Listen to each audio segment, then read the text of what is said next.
আমার এখনই লাগবে, আমি ভাইয়াকে টাকাটা এখনই পাঠাতে হবে। আচ্ছা ঠিক আছে, তাহলে আমি টাকাটা দিচ্ছি। এই যে এখানে 10,000 টাকা মতো আছে।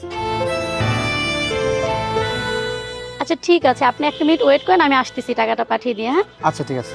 জিনিস জেনে ফেলেছি, কিন্তু বিশ্বাস করো মৌটুসি, আমি না তোমাকে ভালোবেসে ফেলেছি।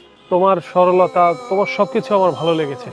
কিন্তু কেন মৌটুসি, তুমি গ্রাম থেকে শহরে আসছো, এখানে এসে কি দরকার এত টাকা পয়সা ইনকাম করা? তুমি তো ভালো করেই জানো পড়াশোনা করে মানুষের মতো মানুষ হলে টাকা তোমার পিছনে ঘুরবে। শুধু শুধু খারাপ পথে টাকা ইনকাম করার কি দরকার মৌটুসি? দেখো মেঘ, তুমি যেটা ভাবতেছো আসলে সেটা না, তুমি ভুল ভাবতেছো আমাকে। হ্যাঁ শোনো মৌটুসি, তুমি হয়তো আমার সামনে এখন লজ্জা পাচ্ছ, কিন্তু সত্যি বলতে আমি তোমাকে মন থেকে ভালোবেসে ফেলেছি। আমি চাই না তুমি আর এই খারাপ পথে যাও।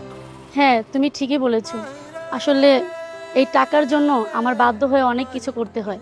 আমি আসলে পরিস্থিতির শিকার। তুমি জানো, আমি যখন প্রথম ঢাকাতে আসি পড়াশোনা করার জন্য, তখন আমার ভাইয়ে আমাকে মাত্র 3,000 টাকা দিত। সেই 3,000 টাকা দিয়ে আমার ঘর ভাড়াই হতো না। আমি কি খাবো, কি পরবো বলো?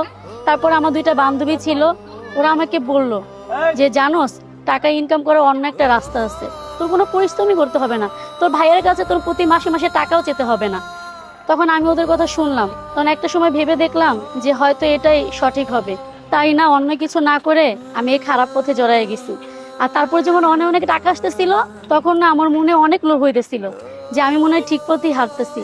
কিন্তু আজকে তোমার এইসব কথা শুনে আসলে আমি খুবই লজ্জিত। আসলে আমি এখন কি করব বলো তো? আমার তো আত্মহত্যা করা ছাড়া আর কোনো উপায় নেই, এটাই আমার করতে হবে। দেখো মৌটুসি, তোমার মতো এরকম লক্ষ লক্ষ মেয়েরা গ্রাম থেকে ঢাকায় এসে পড়াশোনার উদ্দেশ্যে, বিভিন্ন কাজের উদ্দেশ্যে, তারা যখন কাজ পায় না তখন খারাপ পথে জড়িয়ে যায়। সত্যি বলতে আসলে কাজ পাওয়াটা সহজও না, কিন্তু কাজ পাওয়ার জন্য নিজেকে যোগ্য বানাতে হয়। এই ভুল পথে গিয়ে নিজের জীবনটা নষ্ট হয়ে যায়।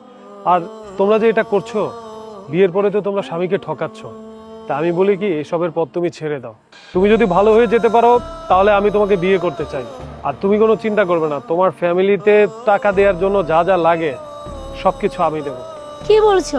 আমি এত এত খারাপ কাজ করেছি, তুমি সবকিছু জেনে শুনে আমাকে বিয়ে করবে? আমার বিশ্বাস হচ্ছে না। তুমি আমাকে বিয়ের পরে খোটা দিবে না তো? আবার 2 দিন পর আমাকে ছেড়ে দিবে না তো? সত্যি করে বলো। হ্যাঁ, আমি তোমাকে বিয়ে করবো, আর কখনো তোমাকে আমি খোটা দেবো না। তুমি যদি আমাকে বিয়ে করো না, তাহলে আমি এইসব খারাপ পথ ছেড়ে দিব।